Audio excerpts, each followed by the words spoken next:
Hello student, कैसे हो? आशा करता हूँ ठीक ही होंगे। तो आज हम कक्षा 10 का फिजिक्स का एक टॉपिक लेकर आए हैं जिसका नाम है विद्युत। तो देखिएगा विद्युत क्या है।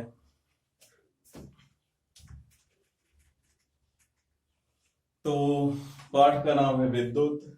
इसमें सबसे पहले है विद्युत आवेश, इलेक्ट्रिक चार्ज। तो इलेक्ट्रिक चार्ज क्या है? हमने देखा है दैनिक जीवन में कुछ ऐसे काम जो हम करते हैं उससे हमें विद्युत आवेश का ज्ञान होता है, लेकिन वो हमारी जानकारी के अभाव के कारण हम विद्युत नहीं जान पाते, उसको कोई चमत्कार मान लेते हैं। तो हमने देखा होगा कि जब हम अपने बालों में, सूखे बालों में कंघी करते हैं, तो कंघी को यदि कागज के छोटे टुकड़ों के पास ले जाएं तो वह छोटे टुकड़ों को अपनी ओर खींचने लगता है। ऐसे ही जो हमारा स्केल है, पटरी है, उसको बालों में तेजी से रगड़ें। रगड़ने के बाद उसको कागज के छोटे टुकड़ों को फाड़ कर उस टुकड़ों के पास ले जाएं तो कागज को अपनी ओर खींचने लगता है। इसका कारण क्या है? इसका कारण क्या है? देखिएगा, जब भी कोई पदार्थ होता है तो हमने पढ़ा है केमिस्ट्री में कि कोई जो पदार्थ होता है उसमें एक नाभिक होता है। नाभिक में प्रोटॉन और न्यूट्रॉन पाए जाते हैं, और नाभिक के चारों ओर इलेक्ट्रॉन जो है वो चक्कर लगाते रहते हैं, अपनी कक्षाओं में चक्कर लगाते रहते हैं। हमने एक तत्व ले लिया, सोडियम। इसका परमाणु क्रमांक 11 और परमाणु भार 23 होता है। तो इसके नाभिक में परमाणु क्रमांक के बराबर प्रोटॉन 11 प्रोटॉन होगा और 12 न्यूट्रॉन होगा, दोनों मिलाकर 23 होगा। और इसके चारों ओर इलेक्ट्रॉनों की जो संख्या होगी बिल्कुल प्रोटॉनों की संख्या के बराबर होगी। तो इसमें प्रोटॉनों की संख्या होगी 11, न्यूट्रॉनों की 12, इलेक्ट्रॉनों की संख्या होगी पहले में 2, पहले कोष में 2, दूसरे में 8,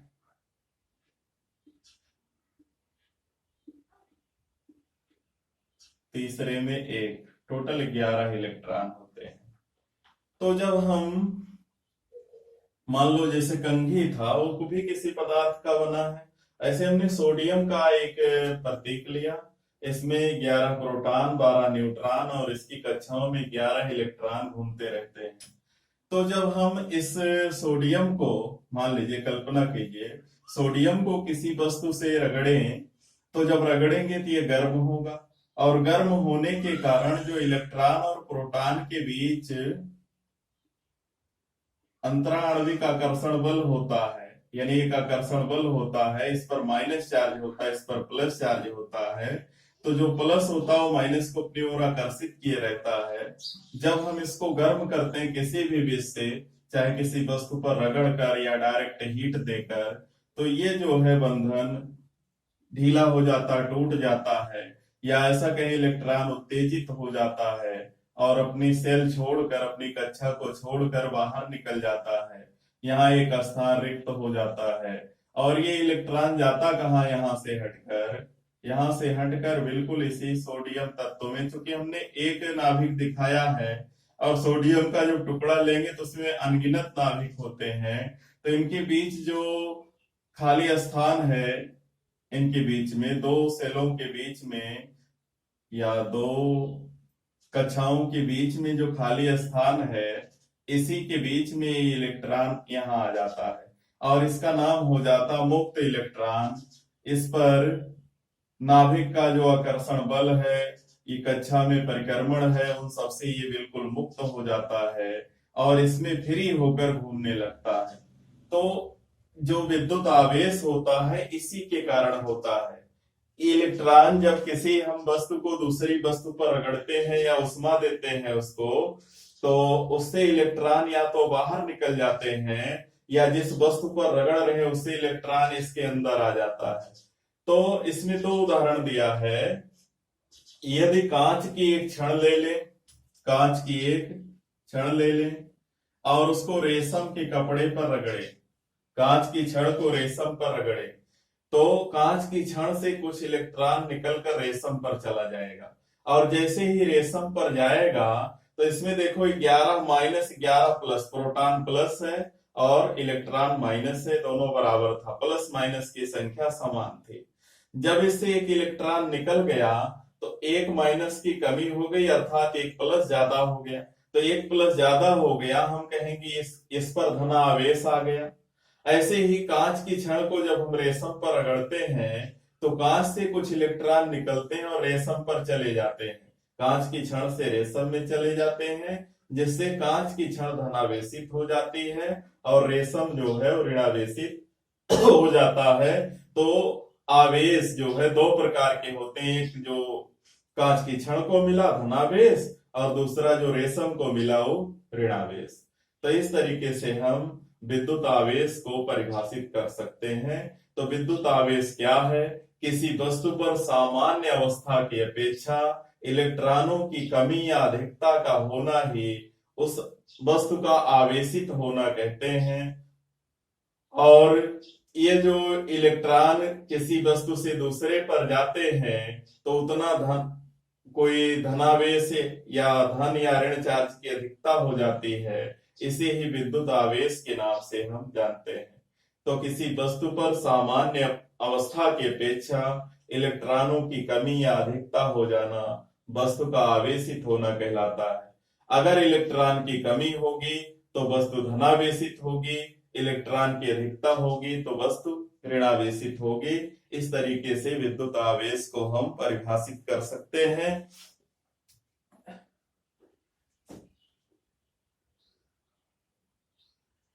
यदि हम कांच की एक छड़ को रेशम से रगड़े, छड़ हल्की वस्तुओं जैसे कागज के टुकड़े, तिनके इत्यादि को अपनी ओर आकर्षित करने लगती है।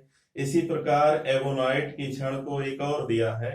एवोनाइट की छड़ को बिल्ली की खाल से रगड़ने पर छड़ हल्की वस्तुओं को अपनी ओर आकर्षित करने का गुण उत्पन्न हो जाता है। इस गुण उत्पन्न हो जाने पर कहा जाता है कि क्षण ने वैद्युत आवेश ग्रहण कर लिया है या क्षण आवेशित हो गई है। वह कारण जिससे क्षण आवेशित होती है विद्युत कहलाता है। जिस कारण क्षण जो है वो आवेशित होती है उसको वही हम विद्युत कहते हैं। और अगर धनावेश और ऋणावेश की बात करें तो जिससे इलेक्ट्रॉन निकल जाता है वो धनावेशित, और जिसमें इलेक्ट्रॉन निकल के पहुंच जाता है, जिस पर चला जाता है, वो ऋणावेशित होती है।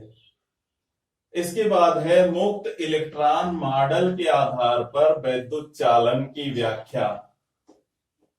मुक्त इलेक्ट्रॉन मॉडल के आधार पर वैद्युत चालन की व्याख्या।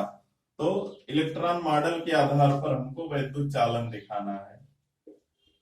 तो चलिए वैद्युत चालन।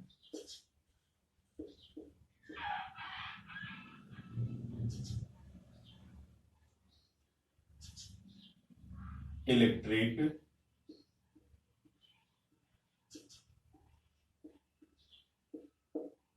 कंडक्शन।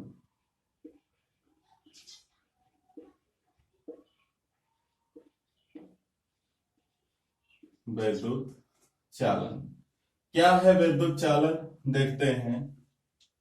अब हमने बताया कि किसी वस्तु से जब इलेक्ट्रॉन निकलता है, कि मान लो एक हमने लोहे का तार ले लिया, तो लोहे के तार में अनगिनत मात्रा में मुक्त इलेक्ट्रॉन होते हैं। लोहे का, चांदी का, कोई भी धातु हो, धातुओं में मुक्त इलेक्ट्रॉनों की संख्या सबसे ज्यादा होती है।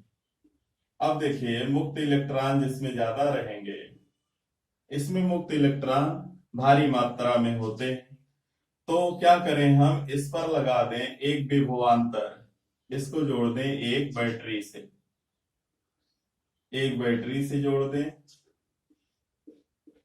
Plus minus. जैसे ही जोड़ेंगे यहां प्लस चार्ज आएगा, और प्लस चार्ज क्या करता है? इलेक्ट्रॉनों को अपनी ओर आकर्षित करता है। और इधर माइनस चार्ज हो जाएगा तो ये इलेक्ट्रॉनों को, जो यहाँ मुक्त इलेक्ट्रॉन होंगे, वो अपने आप से दूर भगाने लगता है। जो यहाँ मुक्त इलेक्ट्रॉन है इसको अपने से दूर भगाने लगता है।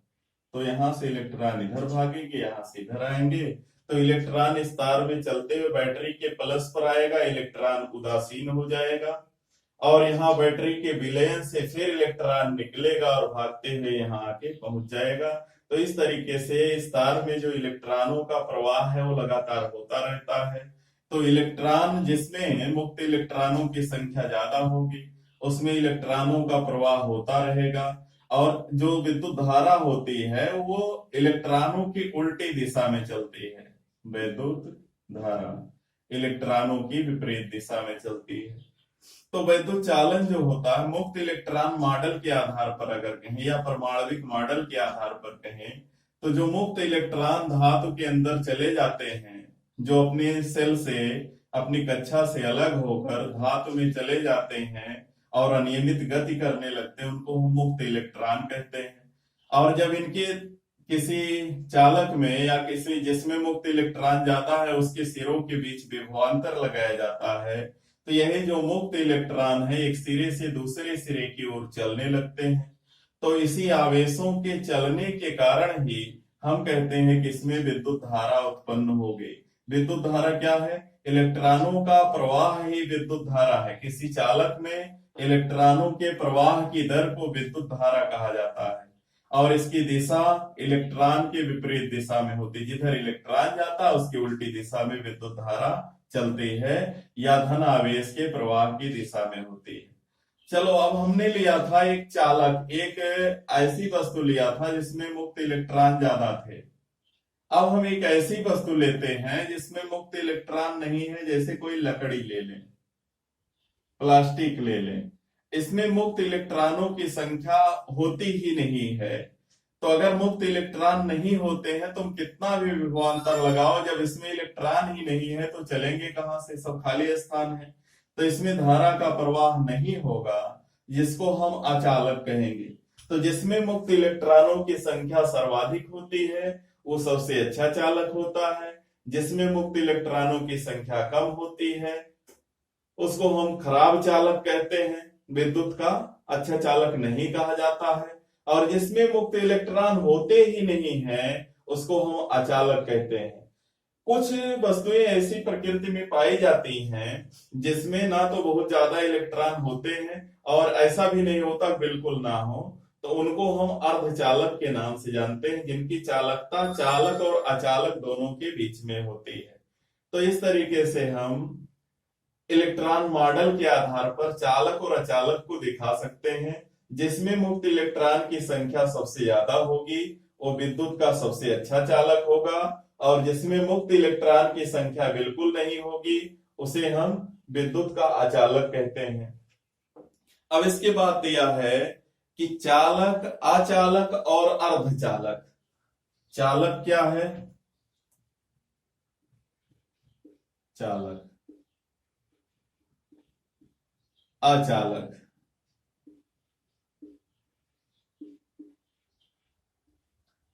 चालक है कंडक्टर, कंडक्टर्स,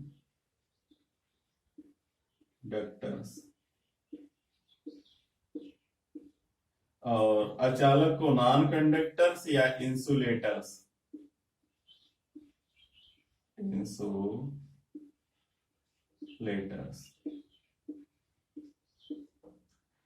तो क्या है चालक? क्या है? जिस पदार्थ के सिरों के बीच विभवांतर लगाने पर धारा का प्रवाह होने लगता है, जिसमें विभवांतर लगाओ यानी बैटरी जोड़ दो प्लस माइनस, तो धारा का प्रवाह अगर होने लगे, इसमें इलेक्ट्रॉन प्रवाहित होने लगे या धारा चलने लगे तो इसको चालक कहते हैं। और जिसमें विद्युत धारा बिल्कुल नहीं चलती है उसे अचालक कहते हैं। और प्रकृति में कुछ पदार्थ ऐसे पाए जाते हैं जो ना तो पूरी तरह से चालक है ना तो पूरी तरह से अचालक है, उनको हम अर्धचालक के नाम से जानते हैं। तो अभी पूछा जाए कि चालक किसे कहते हैं, तो जिन वस्तुओं में या जिन धातुओं में विद्युत धारा आसानी से प्रवाहित हो सकती है उसे विद्युत का चालक कहते हैं। और जिनमें विद्युत धारा आसानी से प्रवाहित नहीं हो सकती या बिल्कुल भी प्रवाहित नहीं हो सकती उसे अचालक कहते हैं। और जिनकी चालकता चालक और अचालक दोनों के बीच में होती है उसे अर्धचालक कहते हैं। चालक में लगभग सभी धातुएं आ जाती हैं, अचालक में सभी अधातुएं, कुछ को छोड़कर सभी लगभग अधातुएं आ जाती हैं। और जो अर्धचालक होता है उनमें उपधातुएं जैसे कार्बन, सिलिकॉन, ये सभी आ जाते हैं। तो इस तरीके से हम वैद्युत चालन को और उसके अंतर्गत चालक, अचालक, अर्धचालक को समझ सकते हैं और इनकी व्याख्या इलेक्ट्रॉन मॉडल के आधार पर कर सकते हैं, मुक्त इलेक्ट्रॉन मॉडल के आधार पर कर सकते हैं। अब इसके बाद है विभव और विभवांतर। विभव और विभवांतर देखते हैं, देखने में दोनों बिल्कुल एक जैसा है। विभव और विभवांतर, विभवांतर देखते क्या है। पहले विभव, विभव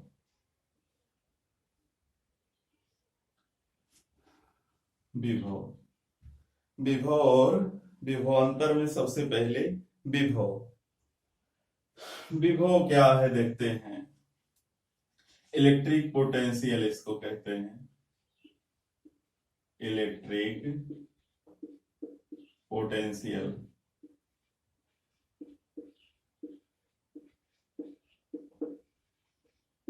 क्या है विभव? तो जैसे हम देखते हैं कि अगर कोई बर्तन रखा है, अगर इसमें हम जल भरते जाएं, जल डालते जाएं ऊपर से, तो इसका तल ऊपर उठता जाता है। कोई वस्तु रखी है, इसको गर्म करते जाएं नीचे से, तो इसका ताप बढ़ता जाता है, कहीं ताप का तल ऊंचा हो रहा है। ऐसे ही कोई मान लो पिंड है, उसको हम आवेश देते जाएं प्लस या माइनस, तो हम कहेंगे इसमें जो है इसका विद्युत तल बढ़ रहा है। जैसे इसमें जल का तल बढ़ रहा है, इसमें ताप का तल बढ़ रहा है या उष्मा का तल बढ़ रहा है, वैसे जब आवेश देते जाएंगे तो इसमें विद्युत का तल बढ़ता जाएगा, विद्युत संग्रहित होता जाएगा, कहेंगे आवेश का तल अधिक हो रहा है। तो अगर हम इसमें जल भरा है, एक बर्तन और ले लें जिसमें जल थोड़ा सा कम हो, केवल इतना हो, और इनको एक पाइप से जोड़ दें। जब जोड़ देंगे तो जल इससे निकलकर इसमें आएगा और दोनों का तल बिल्कुल बराबर हो जाएगा। हम कहेंगे कि जल जो है ऊंचे तल वाले बर्तन से नीचे तल वाले बर्तन में जाता है और तब तक जाता है जब तक दोनों के तल बराबर नहीं हो जाते। ऐसे उष्मा है, दो पिंड है, एक का तापमान मान लो 100 अंश सेल्सियस है, 100 अंश सेल्सियस एक पिंड है, और एक बगल में ही पिंड है, इसका तापमान है 20 अंश सेल्सियस, 20 अंश सेल्सियस। तो अगर हम इनको एक दूसरे के संपर्क में रख दें, दोनों को टच करा दें, दोनों को टच करा दें, तो क्या होगा, तापमान इससे इसमें जाने लगेगा। कब तक जाएगा? जब तक दोनों के तापमान बराबर नहीं हो जाते। लगभग 60 अंश सेल्सियस इसका हो जाएगा और 60 अंश सेल्सियस इसका हो जाएगा, तब उष्मा का प्रवाह रुक जाएगा, उष्मा प्रवाहित होती है। ऐसे ही मान लीजिए दो वस्तुएं हैं, इस पर आवेश की मात्रा 40 कूलाम है, 40 कूलाम है, कूलाम को C से लिखेंगे, और एक और है, इस पर 10 कूलाम है आवेश है। अब दोनों को एक तार के द्वारा जोड़ दिया जाए, क्या होगा, आवेश अधिक आवेशित वस्तु से कम आवेशित वस्तु की ओर जाएगा और तब तक जाता रहेगा जब तक दोनों के आवेश बराबर नहीं हो जाते, 25 कूलम। तो हम कह सकते हैं जैसे जल जो है एक वस्तु से दूसरी वस्तु में जाता है, उष्मा एक से दूसरी में जाती है, वैसे आवेश भी एक स्थान से दूसरे स्थान तक चल सकता है। तो अब यहां से हम विभव को बताते हैं क्या है। एकांक धनावेश को, कोई एक धनावेश हो, माने एक कूलाम हो, एकांक का मतलब एक कूलाम, एक कूलाम धनावेश हो और उसको अनंत से, बहुत दूर से, कहीं से, कहां से लाया जा रहा ना पता हो, और एक कोई वैद्युत क्षेत्र हो, ये मान लो इतना दूर ब्लैक बोर्ड में कुछ दूरी तक वैद्युत क्षेत्र है, वैद्युत क्षेत्र है, और एक कोई पोटेंशियल है जिसको अनंत से इसके अंदर लाया जा रहा है। तो एकांक धनावेश को अनंत से वैद्युत क्षेत्र के भीतर किसी बिंदु तक लाने में किया गया कार्य वैद्युत विभव कहलाता है। ध्यान रखना, एकांक धनावेश को वैद्युत क्षेत्र के भीतर, यानी अनंत से वैद्युत क्षेत्र के भीतर लाने में किया गया कार्य, यहां से यहां तक लाने में जितना कार्य करेंगे, अनंत से कहीं वैद्युत क्षेत्र के भीतर तक लाने में जितना हमको कार्य करना पड़ेगा, वो कहलाएगा वैद्युत विभव। और विभवांतर क्या है? विभवांतर क्या है देखते हैं। विभवांतर जो है, मान लो एक ही वस्तु है, एक कोई तार है, यहां पर मान लो 50 कूलाम है आवेश, और यहां पर मान लो 30 कूलाम है। एक आवेश को यहां से यहां तक ले आना है, तो यहां से यहां तक लाने में एकांक आवेश को, एक कूलाम आवेश को यहां से इस सिरे से इस सिरे तक ले जाना है, तो यहां जो कार्य करना पड़ेगा वो कहलाएगा विभवांतर। या कहें विद्युत क्षेत्र के भीतर एकांक धनावेश को एक बिंदु से दूसरे बिंदु तक ले जाने में किया गया कार्य वैद्युत विभवांतर कहलाता है। तो दोनों कार्य के ही बराबर हैं और दोनों में एकांक आवेश को ही ले जाया जा रहा है। तो अगर हम इसका मात्रक, इसका सूत्र लिखें, चाहे विभव का चाहे विभवांतर का, तो V बराबर W बाई Q, V बराबर W बाई Q। विभव का और विभवांतर का दोनों यही सूत्र है। W किया गया कार्य है और इसका मान 1 रखेंगे, Q बराबर 1 रखेंगे। यदि Q बराबर 1 तो V बराबर W, V बराबर W। यहां से हम कह सकते हैं कि अगर आवेश का मान 1 कूलाम रख लें तो किया गया कार्य ही विभव या विभवांतर के बराबर आएगा। अगर आवेश को अनंत से ला रहे हैं तो विभव मिलेगा, और वैद्युत क्षेत्र के भीतर ही ले जाया जा रहा है तो विभवांतर होगा। जैसे कि विभवांतर का मतलब है दो बिंदुओं के बीच विभव का अंतर ही है।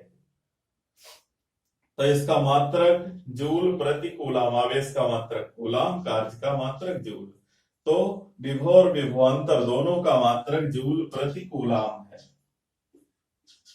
तो अगर डेफिनेशन लिखना चाहे विभव की तो लिख सकते हैं, एकांक धनावेश को अनंत से वैद्युत क्षेत्र के भीतर किसी बिंदु तक लाने में किया गया कार्य उस बिंदु पर वैद्युत विभवांतर कहलाता है,